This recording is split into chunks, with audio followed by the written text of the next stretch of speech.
Kakatapos ko lang mga boss maglagay ng wirings. Pinalitan ko kasi ng mga wire dahil may corrosion o apgo kung tawagin dito sa amin. Yan o, mga wirings niya. Pakita ko sa inyo boss yung diskarte na natutunan ko sa kaibigan kong mekaniko na taga dito sa amin. Pag ganito may balot na yung wire, tapos hindi mo alam yung positive, start, heater, supply, o on. Pakita ko sa inyo boss yung diskarte niya. Natutunan ko sa kanya. Salamat pala sa iyo, Manililo. Inuuna dyan yung supply, yung positive. Ito, wala. Ito, wala. Ito. Ayan. Yan. Ibig sabihin, ito yung ano. Ibig sabihin, ito yung supply. Ito yung ilalagay natin dito sa ano. B1, tsaka B2. Yan, battery yan. Tapos pag nakuha nyo na yung supply, ito na. May supply na yung susian natin mga boss. Iisa-isahin nyo na kung alin yung gumagalaw dyan. Halimbawa, ito. Yan o, gumalaw yung heater o. Ito o. Ibig sabihin, ito heater to. Tapos, ilalagay yan dito sa G1. Yan o. Ilalagay na natin yung heater mga boss. Natutunan ko lang ito dyan sa kaibigan ko.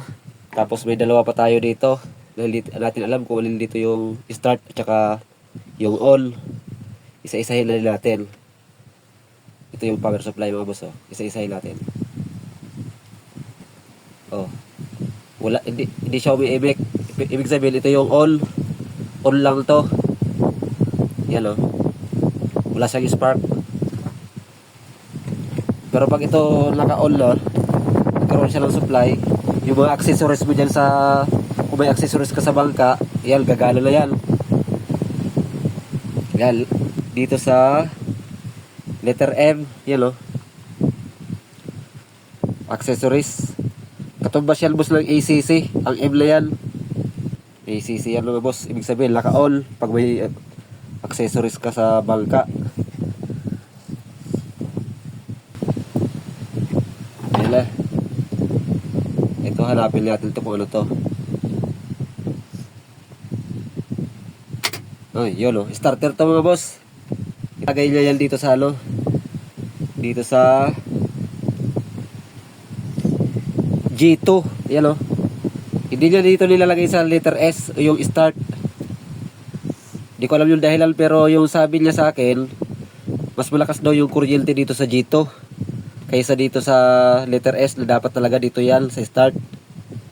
Sabi niya, dito daw lagay sa G2 dahil mas malakas yung kuryente na lumalabas dito.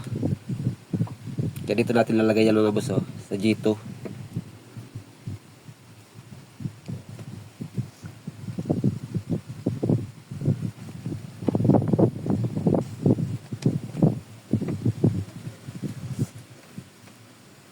Oh, okay na mga boss.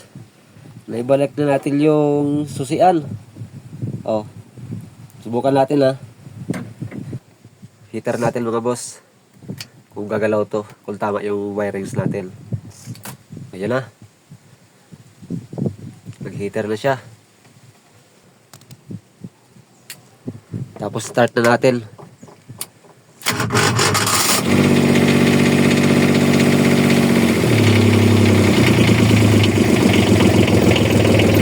Oh, okay na mga boss. Natutunan ko yan sa kaibigan ko dito sa amin.